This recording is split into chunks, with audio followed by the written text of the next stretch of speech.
Magandang umaga po sa inyong lahat. Midweek na at narito nang lagay na ating panahon. Ngayong araw nga ng Miyerkules, November 15, 2023. Nakalahati na ho tayo sa buwan ng Nobyembre.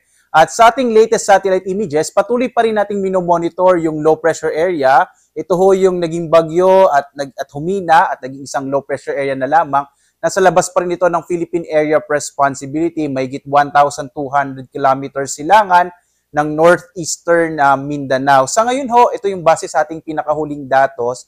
Medyo maliit pa yung chance na maging bagyo ito within the day. Pero hindi natin inaalis yung posibilidad na sa mga sunod na araw, lalo na ho bandang Biyernes or hanggang weekend, ay posible itong maging bagyo pa rin, mag-re-intensify. At inaasahan pa rin natin na papasok ito ng Philippine Area of Responsibility sa mga susunod na araw. Bagamat sa ngayon, wala pa rin ho itong direct na epekto sa anumang bahagi ng ating bansa. Ang siya nakaka-apekto ngayon sa malaking bahagi ng ating kapuluan ay itong shear line. Ito yung pagitan ng mainit at malamig na hangin, nagdadala ho ng malaking tsansa ng mga pag-ulan, lalong-lalo na ho sa may silangang bahagi ng Luzon at ng Visayas, particular na sa Bicol region, sa may bahagi ho ng Eastern Visayas, lalong-lalo na ho sa may Samar provinces. Gayon din ho sa Quezon, Aurora, ilang bahagi ng Mimaropa.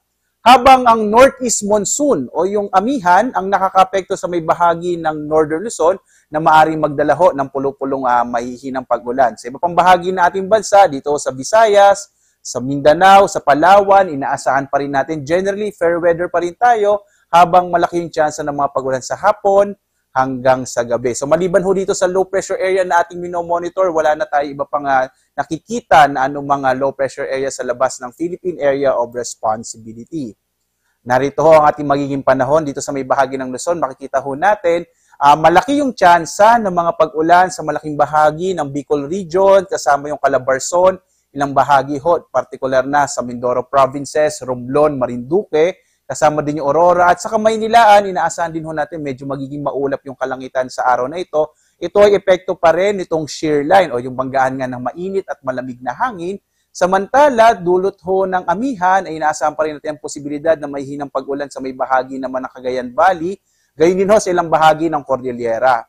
Sa bahagi naman ho ng Ilocos region, kasama yung Central Luzon, bahagi din ho, kasama rin na nakikita natin sa may bahagi ng Benguet at Abra ay yung mga isolated light rains. Habang dito sa Palawan, inaasahan pa rin natin yung mga isolated rain showers and thunderstorms. Muli ho, yung pinagkaiba ng area kung saan nakaka-apekto yung amihan, wala hong masyadong mga thunderstorms sa bahagi iyan ng ating bansa.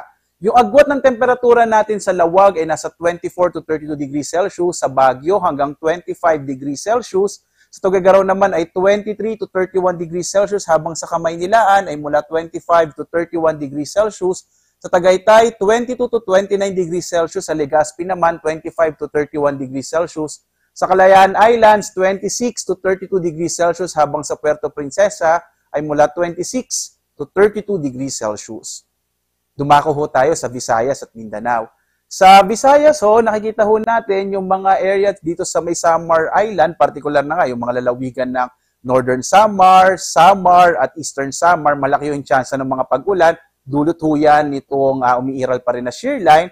Habang sa lalabing bahagi ho ng Kabisayaan ay asahan pa rin ng mga isolated rain showers and thunderstorms, lalo na sa hapon hanggang sa gabi. Yung agwat ng temperatura sa Iloilo ay 27 to 32 degrees Celsius, sa bahagi ng Cebu ay 26 to 32 degrees Celsius, habang sa Tacloban ay 25 to 32 degrees Celsius. Malaking bahagi din ho ng Mindanao ay makararanas din ng generally fair weather habang malaki pa rin yung chance ng mga pag-ulan sa hapon hanggang sa gabi. Minsan no, maabot sa katamtaman hanggang sa kung minsan malalakas na mga pag-ulan, yung dulot ng mga localized thunderstorms. Yung agwat ng temperatura sa Zamboanga, 25 to 33 degrees Celsius, sa bahagi ng Cagayan de Oro, 24 to 31, habang sa Davao, 26 to 33 degrees Celsius. May nakataas pa rin ho tayong gale warning, no? Particular na sa mga baybay na Hilagang Luzon, sa po yung Batanes, Cagayan, kasama yung Babuyan Islands, Isabela, Ilocos Norte, Ilocos Sur, yung hilagang baybayin ho ng Quezon, kasama yung Polillo Islands, Albay at Sorsogon. Gayun din ho, may nakataas din tayong gale warning sa bahagi ng Catanduanes, Eastern Samar at Northern Samar. Para ho sa kumpletong listahan ng mga lugar na may gale warning, lalo na po itong mga bayan na ito, ay maaari po tayong pumunta sa ating website sa pag-asa.usc.gov.ph. Punta lamang ho kayo sa Marine, under ho yan ng gale warning. Itong mga lugar ho, itong mga may pulang area, sa lugar ho na ito, inasahan natin magiging maaari yung karagatan. Kaya po yung maliit na sasakyang pandagat, lalong-lalo na ho, yung maliliit na mga bangka, iwasan mo na pong pumalaot sa bahagi ito ng ating bansa dahil magiging maalon ngayong karagatan, dulot ho yan ng amihan. Tingnan naman ho natin yung magiging lagay ng panahon sa mga susunod na araw. Dito ho sa may Kamaynilaan at Baguio, patuloy yung iiral. Inaasahan natin yung northeast monsoon sa mga susunod na araw. At posible po magdala ng mga isolated o pulo-pulong mahihinang pag-ulan. Habang sa Legazpi, sa may bahagi ng Bicol Region, inaasahan natin medyo bababaho kasi yung shear line. At dahil doon, bukas medyo mababawasan ho. Posible, mabawasan yung mga pag-ulan sa Bicol. Pero pagdating ho ng Biyernes hanggang weekend, ay muling lalakas ho yung mga pag-ulan na mararanasan sa bahagi ng Bicol. Sa Metro Cebu naman, inaasahan din natin magiging maulap yung kalangitan pagdating ng araw ng Biyernes hanggang weekend. Kaya din sa Metro Davao. Inaasahan ho kasi natin sa mga susunod na araw ay lalapit ho yung low pressure area at muling makaka-apekto din yung shear line. Kaya po posible pa rin yung area ng Eastern Visayas at Eastern Mindanao, kasama din yung Bicol Region, lalo na bandang weekend, malaki pa rin yung tsansa ng mga pag-ulan. Sa Kamaynilaan, yung agwat ng temperature in the next 3 days ay mula 23 to 31 degrees Celsius. Sa Baguio naman, nasa 15 to 24 degrees Celsius, habang sa Legazpi, 24 to 32 degrees Celsius. Sa Metro Cebu naman ay mula 25 to 32 degrees Celsius, habang sa Metro Davao ay mula 25 to 32 degrees Celsius. Ang araw ho natin, sisikat, mamayang 5:57 na umaga tulubog, ganap na 5:24 ng hapon. At sundan pa rin tayo sa iba't ibang mga social media platforms kung saan ho tayo nagbibigay ng update, particular na pag meron ho tayong mga thunderstorm advisories, mga rainfall information. Maaari tayong pumunta sa ating website, pag-asa.doc.gov.ph, pwede rin ho sa ating X, sa Facebook at sa YouTube.